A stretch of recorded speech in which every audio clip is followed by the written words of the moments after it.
Hey guys, thank you for tuning into the channel. My name is Robert Rich. If you guys are new to my channel, I just want to post videos very frequently, so make sure to like and subscribe and join our reptile family. Now, if you're watching this video, you're probably interested in buying a ball python for the very first time and know nothing about it, or you know a little bit and you're trying to get more information on it. So, if you're interested in buying one of these guys and you find this video helpful, please like and please subscribe. We always love your guys' support. So, I'm going to jump right into the video. Alright guys, so we are going to first start off with tank size. Now I always recommend to get a 20 gallon. Now of course you can go a little smaller if you want to start with 10 gallon, but the reason why I recommend 20 gallon is because if you buy a 10 gallon, the animal is going to grow and you're going to have to buy the 20 gallon anyways. So that's why I always recommend that you start with a 20 gallon just to save you guys a little bit more money. Alright guys, so I'm going to be showing you guys this heat mat right here. This is a 10 to 20 gallon heat mat. You're pretty much going to want to put this at the bottom of the cage underneath the cage. So I'm going to show you guys how to apply it and how to plug it in and all that, just so you guys can see it work. Alright guys, so just for a quick little thing, they're going to give you these 4 little lifters that you're going to put on each side of your tank so that it's not sitting directly on your cage. However, I'm not going to use this on mine because the cage is already lifted from the stand. So if you want, you apply this to each corner to give it a little slight raise and so it doesn't crush the heat pad. Alright guys, so when applying the heat mat, what you're going to do is you're going to remove this back part. Just like so. So this right here has a sticky substance that you're just going to stick to one side of the cage. So I'm going to say that this side is going to be my hot side, because you do want one hot and one cold side of the tank. So this is going to be my hot side. This is where the hide's going to go, just so my animal can get proper heating. Alright guys, so next we're going to use this aspen bedding right here. Now you can use bark or aspen bedding, but in this video we're going to choose to use aspen bedding. So I'm going to go ahead and cut this open.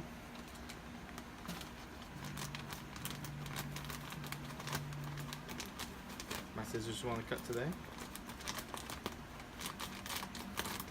There we go. Perfect.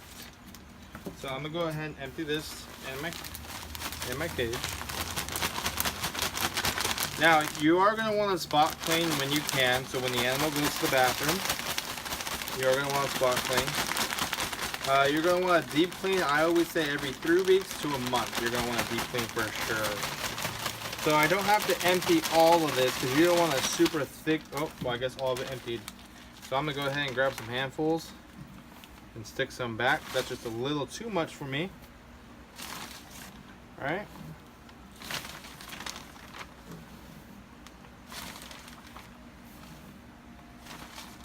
You don't need to use all of this. So we're just going to clear some of this out. Alright, and that should be good right there. So I'm going to go ahead and show you guys what we do. We mix this stuff around, right, and we're going to pattern it. We're going to push it down. If not, the snake can make holes. And it might do it anyways, but this definitely lowers the chance of that happening. So I'm just patting it down, making sure it's all flat. It looks nice, because you always want your cage to look nice for sure. So pretty much pat it down like that, and that's how we do bedding here. All right guys, so this is gonna be a super short clip. So in right here we have the snake hide. Now this hide's gonna go right where you put the heat pad because you want maximum heat right here. So when he gets cold, he needs to digest something, he'll climb right in here and he'll be warm and be able to digest whatever he ate. Alright guys, now for the water bowl. You're gonna put the water bowl on the opposite side of the heat. So always give them water. Clean water, make sure the water bowl's clean. If the water bowl's not clean, they can get sick and they could possibly die. Also, if they don't have water, they'll dehydrate and die. So water is a must when you're taking care of ball pythons. Very important. Alright guys, so right here we got a thermometer. So this is going to tell you what the temperature is at inside the cage. You're going to want to keep these guys on their hot spot right around 83 to 85 degrees. Now, people have different opinions on what it should be. On that Pacific heat level, I found I have the most success on keeping them alive. So I'm going to go ahead and open this and show you guys how to use it, or how to set it up at least, right? So, boom. So this is open, right? Brand new, as you guys can see. and it's going to have one sticky, both actually, well, both are going to be sticky sides. All right.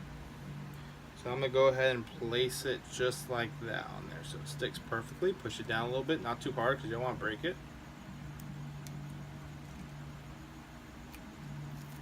Pull that other sticky side apart.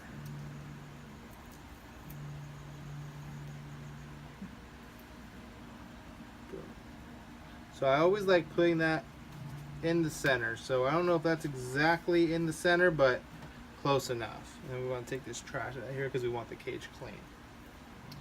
So also, when it comes to thermostat, because you have a heat pad, right? You don't know what the temp is going to be from here. This is just giving you a overall what it is in the cage. So I recommend buying one of these. This is very precise. So this is like a laser pointer. So I'll be able to point it on the cool side, it'll tell me what temperature it's at. Point it on the heat side, and it'll tell me what temperature it's at. This is a very useful product. I recommend getting it. Alright guys, so in this Exoterra 20-gallon snake kit they gave me, they give you a little light. And by the way, I just want to throw this out there. I am not sponsored by Exoterra. They are not paying me to do this. I'm just using their product. You can do this with any brand. I'm just letting you guys know. So pretty much they give you this light. Now this light is for display. It is not, it's really for you. It's not for the snake at all. This is just for you. So you do not need to leave this light on him. This is just something that if you want to see, that's how it pretty much is. So you can just put this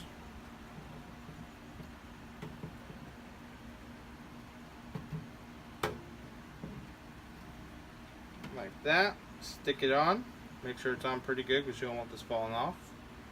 So here we go, boom, just like that. So they do give you this light.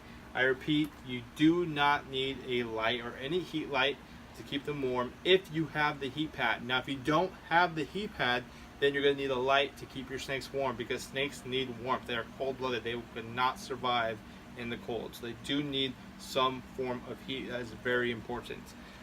If your tank does not get hot enough during the winter, wherever you live, maybe with the heat pad you will also need a low wattage heat bulb as well. But for right now, we live in Southern California. It's warm here. They're only going to get the heat pad and they will do fantastic on it. Alright guys, now the final step, very important step, is you need to put the lid on and you need to make sure it's on correctly. And the way that you can tell the lid's on correctly is pushing it all the way. They're going to give you 2 pins. They're going to, if you want to come up closer a little bit, you're going to see these pinholes right here. You're going to put them in and they're going to go in like so.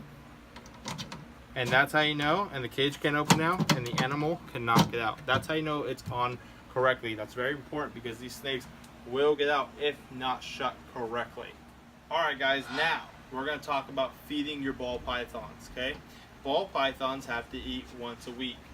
You can probably push it to once every 10 days, but I recommend once a week. That's how you know you have a healthy ball python. So go to your local reptile store and ask them, show them your ball python size and ask them what is best to feed them. The people working there should know best on what your snake should eat. And that's pretty much it. You want to feed them once a week. Make sure they're going to the bathroom. Clean it once a week. And make sure you deep clean this cage about every 3 weeks to a month. Alright guys, that is my video on how to take care of your ball python. I hope it was very useful to some of you. To all the people watching who are new to animals, I hope it was useful because you need to know these things before purchasing an animal. It's very recommended you guys do your homework on it. So thank you guys for watching. I appreciate you guys' support. If you found this helpful, please like, please subscribe. Your support goes a long way, and trust me, it really does, and I really appreciate it. So thank you. I'll see you guys very soon. Another video. Take care, everyone.